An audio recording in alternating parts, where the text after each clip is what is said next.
We're going to talk about it, how to lead, build an audience, depth over width, building momentum, all coming up with our amazing, talented Patreon Zoom community, the most talented, most creative, most diverse internet community in the world. I'll put my money on that. Don't you go nowhere. I don't need nothing else. Every time I'm with you, yo, it's something else. It's a fact, and it's nothing else. Got your hand out, you don't even need the help. Ooh, I don't need nothing else. Every time I'm with you, yo, it's something else. It's a fact, and it's nothing else. Got your hand out, you don't even need the help. Ooh, that's right. I don't need nothing else. That's right. What's going on? It's Ruslan with KingsDreamENT.com. This channel exists to encourage, empower, inspire you to live out God's dream for your life. And that looks and feels many different ways and is expressed in many different ways. Sometimes that looks like our Outlier Challenge, where we're encouraging people to track their spending, get on a budget, and count their macros so they can get shredded and control their money, control the variables they can.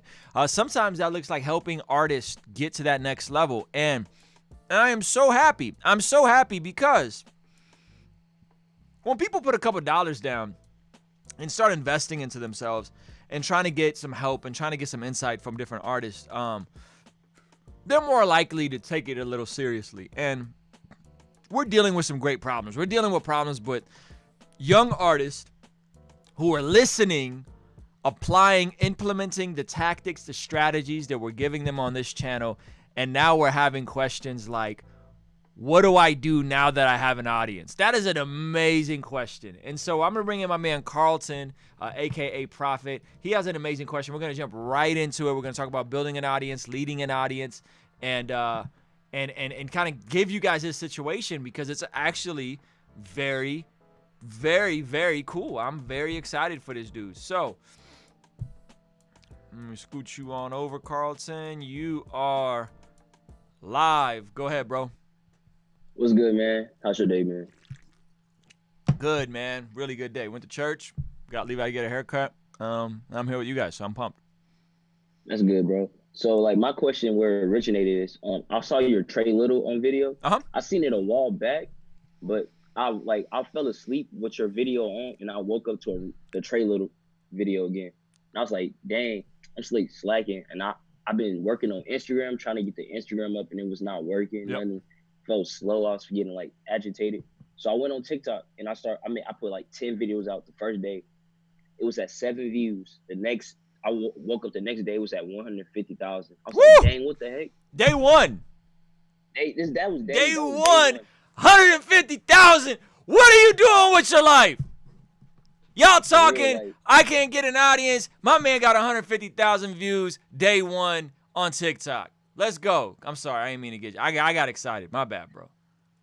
Nah, it's all good, bro. Like, it's amazing. And then, like, I started just pushing content out. And I started last Sunday or Saturday. And now I'm already at from 0 to, like, almost 8,000 followers. Like, that quick. And it's like, I'm seeing this opportunity. I feel like this is how Instagram and YouTube was at first. They were not saturated yet, and it was like easy to get on a platform like Justin Bieber, for instance. That's how he got big. So I'm seeing this opportunity as a way to get my name out there. So my question is, how can I capitalize on that? Like, I made a spreadsheet, and like I did the math. If I get the bare minimum of 200 followers a day, which I kind of been surpassing like a lot, but if I do that bare minimum and I hit 20K by the end of February, how can I capitalize on the following to promote my music? That is a great question. I have a clip. I'll put it out this week, and it's actually of Nick D, who built the Holiday Now TikTok page with 200,000 followers. You guys have seen him on Fan Love Friday, a member of the community, freakishly talented artist, probably one of the most waviest white boys I've ever met in my life. Amazing dude. And I got a clip of him. I'll put it up this week on YouTube.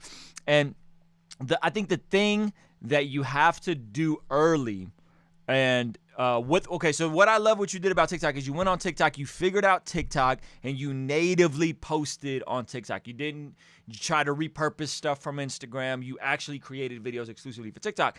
That's really the way to go if you're trying to build an audience. Like, create in the way that platform wants you to create, inside of the platform. So kudos to you for doing that and not just like trying to You know what I'm saying? And other people, like some of my stuff from YouTube has worked on TikTok and gotten 10,000 views, 20,000 views, 40,000 views. I think that's where I peaked at on TikTok, and I'm about 3,000 followers. You got more followers than me on TikTok, so kudos to you. Props to you. That's amazing.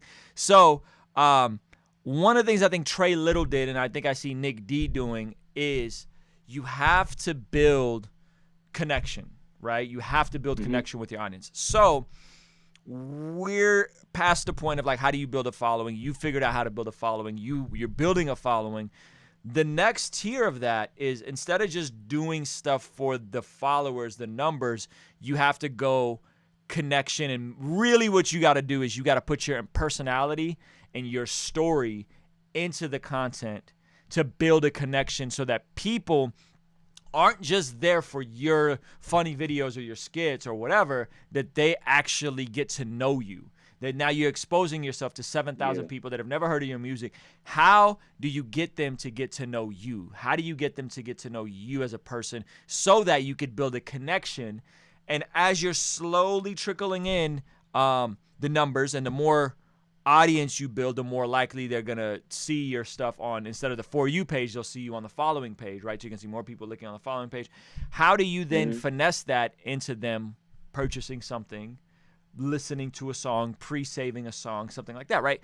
That is going to be about depth over width, going deep with them and sharing your story. So again, Trey Little, great case study, does this very well. He shows people, yo, I survived the street wars of Detroit. And he shows people there was a shooting here last. Like, he's literally showing people his story and bringing people into his world.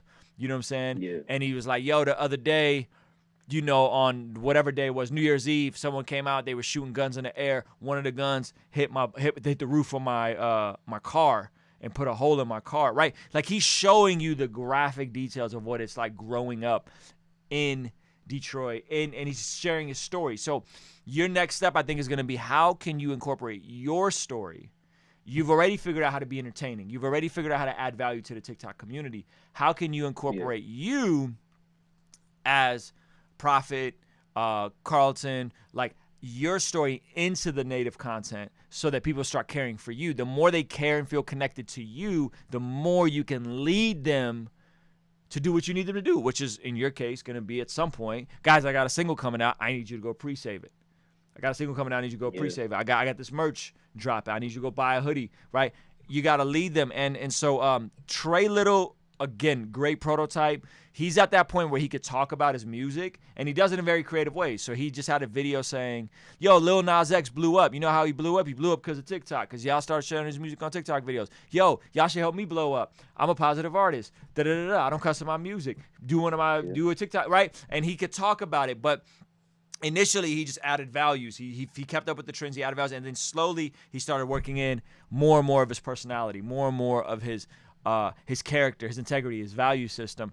And if you could get that people to care for you and to connect with you, I think that is where you're going to be able to lead them into doing what you need them to do. And in your case, just to be clear, we're talking about we need them to buy something at some point. We need them to listen to something at some point. We need them to lock in with you. So I think that's going to be in you. You're building an audience. You're doing it natively. 2, leading them, connecting with them. And that's going to be by you incorporating more of your story into the micro content. The more you incorporate more of your story, the more people are there for you because they care about you, right? Not just because you're another guy that's on the For You page and you look kind of cool. They're invested. And then it's going to be going in for some type of ask before a reason.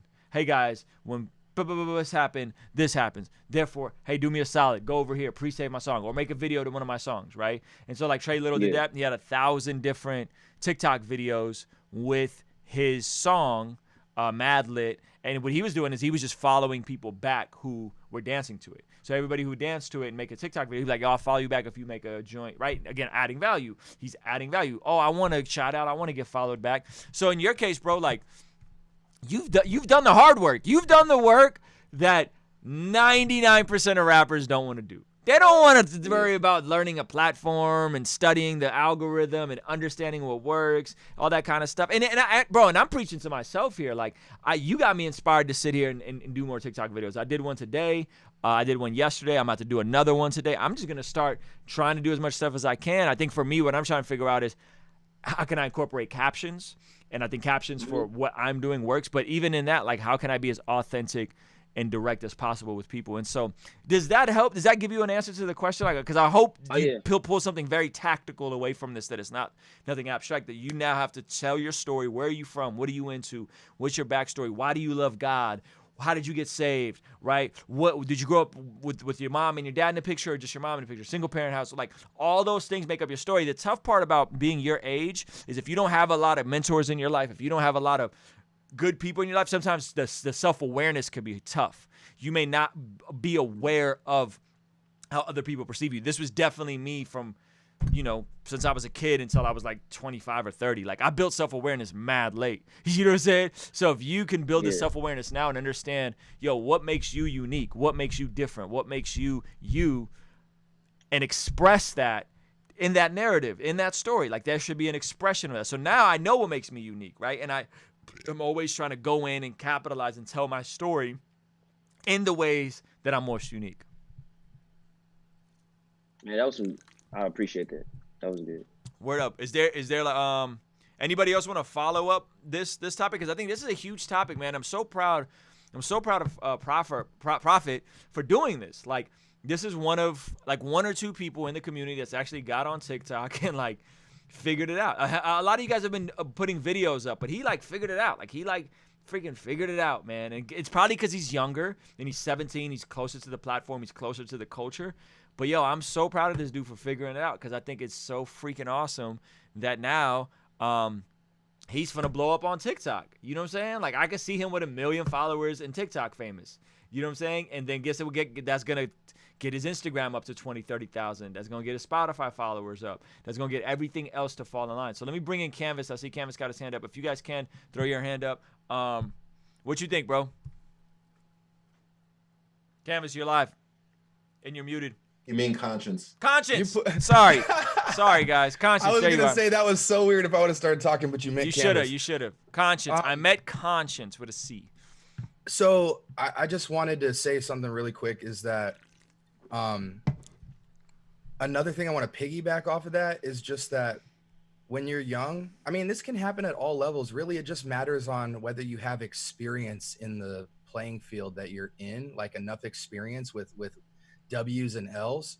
But like, the hardest part about that side of the game is getting the mindset that of failing to success in those things, because it's so easy when you get a dub, like you go on TikTok for the first time and you start to get crazy traction or something like that, to like get this exhilarating feeling, like, and you wind up brainwashing yourself to believe that that's how it's going to be moving forward, that if you just apply yourself, it's going to get dubs. Yep. And the reality is that it comes in waves and building blocks that over time generate like a snowball effect. So an encouragement I have for guys who might have tried something like a TikTok and invested a lot of time and energy into something and might have not gotten the same level of explosiveness in terms of growth and results.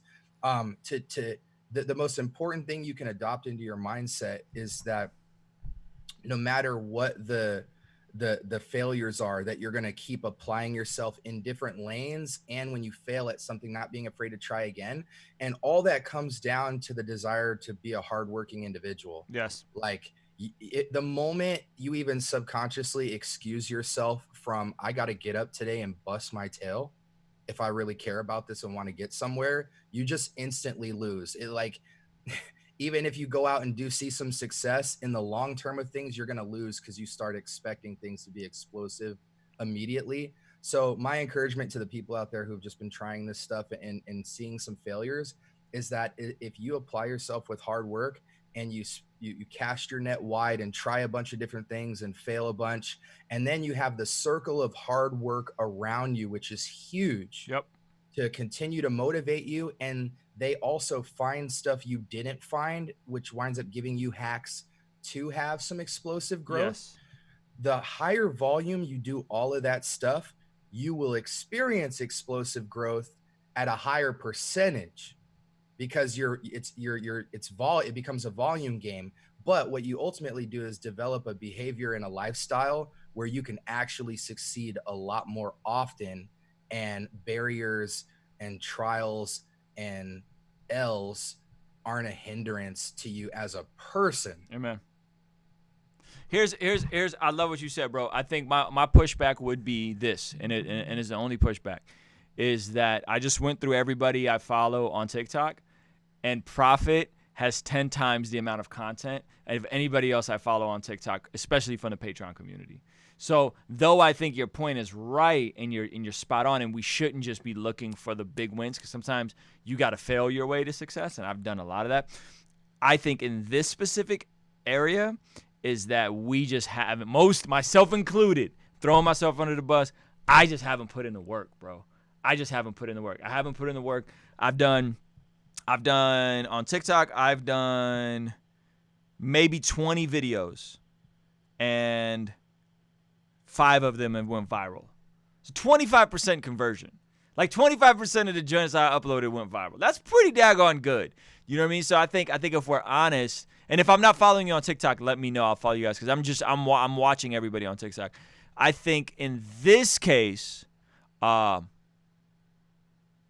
like the case of Twitch for me as well, Conscience, is that we just haven't really been putting in the work. I would say it's more that. Like I don't know anybody that's done 100 videos and has completely failed. I think the work is always the issue. Yes. But my fear is for the guy looking at somebody like Prophet and isn't winning at all. Yeah, and okay. It's like, well, I did this, so that's actually why I'm not working hard. Yes. And it's like, no, bro, like get up. You know what I mean? So yeah, that's good. No, that's fair. That's fair, and I appreciate you being you bringing the balance to that perspective. Let me